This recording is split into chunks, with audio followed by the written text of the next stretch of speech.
Pensiyadır bu, ay kızım. 20 manat, 30 manat pensiyanı kaldırır, 8%, 9%. Bu boyda devlete bu yaraşar böyle bir şey.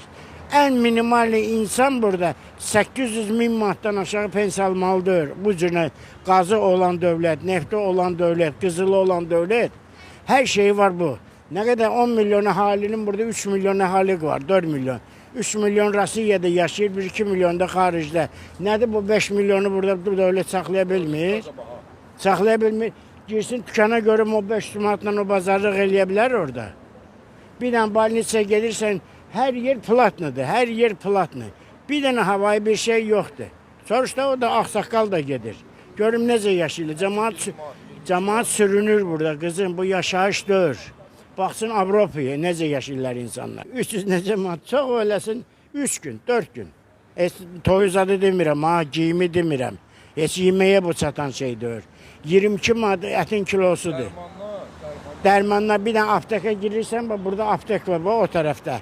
Bir dənə apteka gir, 3 dənə dərman alanda 130-140 manat pul eləyir. Hamısı xəstədir.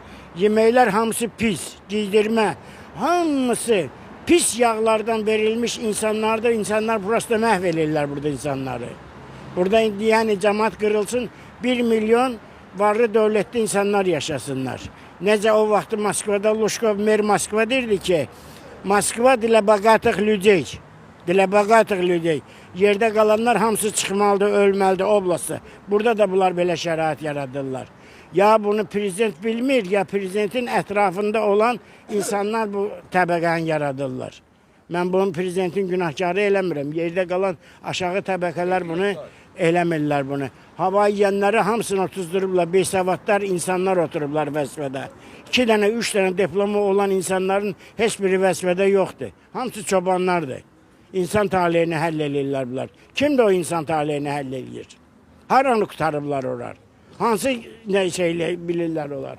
Nə deyim?